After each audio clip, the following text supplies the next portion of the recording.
A moment in Black history. Florynce Kennedy. She was an American civil rights attorney, political activist, and pioneer in the second wave feminism. And she was an outspoken advocate for liberal causes. She was known for her cowboy hats, pants, and pink sunglasses. Kennedy gained a reputation as a flamboyant activist who stood up to authority and did not care what people had to say about her. Only the second African American woman to graduate from the Columbia School of Law, Kennedy fought for the rights for Black Panther members and African American singers discriminated against by music companies. Disgusted by racism in the courts, Kennedy turned her energy to activism, fighting for women's liberation, abortion rights, civil rights, and consumer protection. Kennedy was born February 11, 1916 in Kansas City, Missouri, the second of 5 daughters of Wiley and Zella Kennedy. Her father worked as a Pullman porter and waiter and later owned a taxi business. Florynce had her determination and attitude from her father. When Wiley bought a house in a mainly white neighborhood, he had the strength to fend off the Ku Klux Klan. In her autobiography, Color Me Flo, Kennedy describes the altercation. They stood on the sidewalk and said they wanted to see our daddy. When daddy came out, he told them, "You have to get out of here by tomorrow." Daddy brought out his gun, out with them, and said, "Now, the first foot that hits the step belongs to the man that I shoot. And then after that, you can decide who was going to shoot me." They went away and they never came back. Flo's childhood was very stable and uneventful. The Kennedy girls were often praised. Zella, who was light-skinned, was well-educated and had attended normal schools. As Flo put it, both parents valued education and instilled the view that authority and respect needed to be earned, Kennedy said in her Color Me Flo biography. "We were taught in very early game that we didn't have to respect the teachers. And if they threatened to hit us, we could act as if they were nobody we had to pay attention to."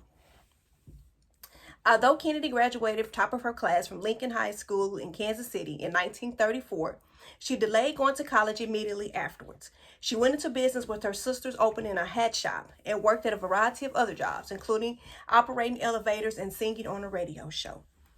Shortly thereafter, when a local Coca-Cola bottling facility refused to hire Black truck drivers, Kennedy organized a boycott, her first foray into social activism. In 1942, Zella died from cancer.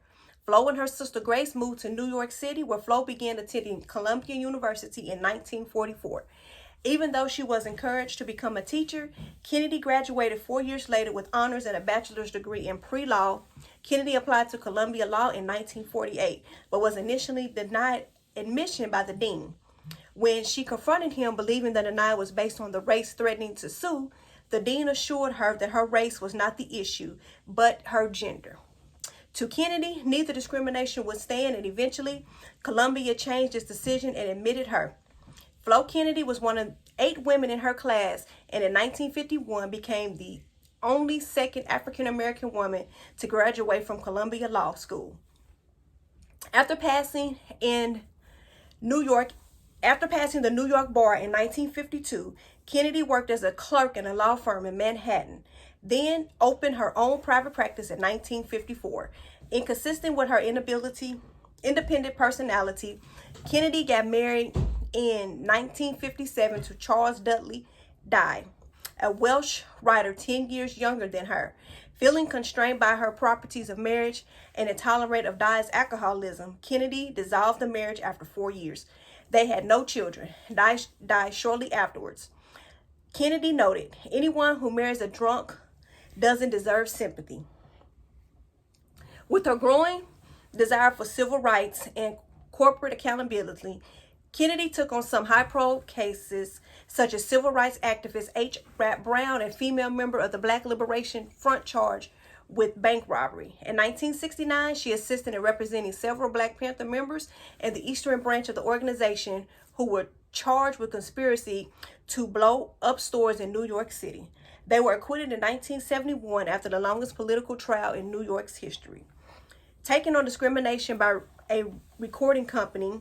Kennedy represented the estate's jazz legends Billie Holiday and Charlie Porter that were suing to recover withheld royalties and sales. In the 1960s, Kennedy broadened her scope to include political involvement in battling oppression in a variety of arenas: racism, sexism, and homosexuality. She led boycotts of large corporations, including picketing the Colgate-Palmolive building in New York City, leading protests at the CBS headquarters, and participating in anti-veteran war and pro-liberation initiatives organized by Youth Against War and Fascism. In 1966, Kennedy created the Media Workshop, an organized charged with fighting racism and discrimination in the media.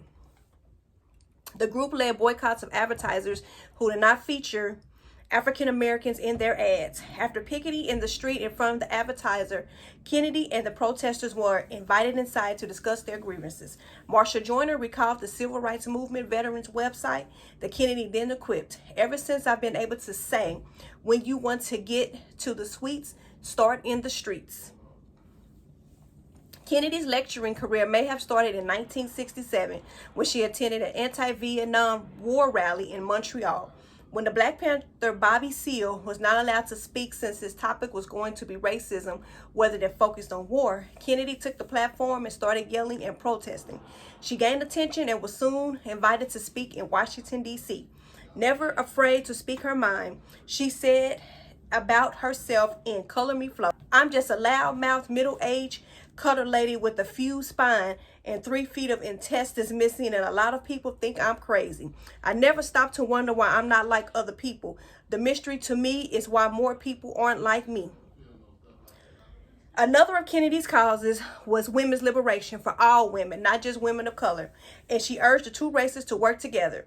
Helen H. King quoted Kennedy in Ebony magazine saying, "It is obvious that many Black women are not prepared to work with rights and liberation because of the divide and conquer techniques always employed by an explosive society. However, in many towns, there are movements where Black and white women are working one-to-one. It's the same gig wherever you are, whether you're fighting for women's liberty or just the Black lid. You're fighting the same enemies." In fighting for women's rights, Kennedy helped found the Women's Political Caucus and the National Black Feminist Organization. She was an original member of the National Organization for Women and joined the group's Radical Women to protest in 1968 in the 1968 Miss America pageant in Atlantic City, New Jersey. Kennedy also founded the National Feminist Party, which in 1971 nominated Representative Shirley Chisholm, the first African-American woman elected to Congress for president. Kennedy even protested the shortage of female bathrooms at Harvard University by leading a mass urination on the campus grounds. On the abortion rights front, Kennedy organized feminist lawyers in 1969 to challenge the Constitution of New York State's anti-abortion laws. For her 70th birthday in 1985, Kennedy was roasted at Playboy's Empire Club in New York City. Guests came out to joke with her included comic activist Dick Gregory, civil rights lawyer William Kushner, and telephone talk show host Phil Donahue. On the lighter side of her activities, Kennedy was named Director of Voters, Artists, and Anti-Nuclear Activists and Consumers for Political Action and Communication Coalition, and the Director of the Ladies Aid and Trade Crusade, two tongue-in-cheek organizations fighting for consumer rights. Despite quitting her lecture circuit due to back pains and ill health, Kennedy continued her activism throughout her life and produced a weekly interview show on cable TV. Throughout her career, she lectured at more than 200 colleges and universities. She spent much of her later years confined in a wheelchair.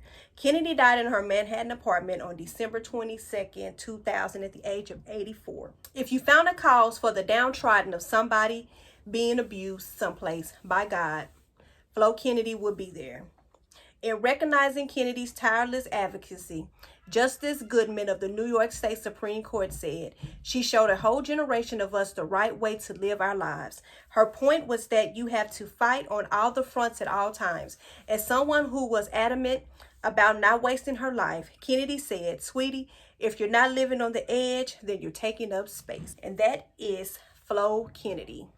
today's moment in Black history. Thank you.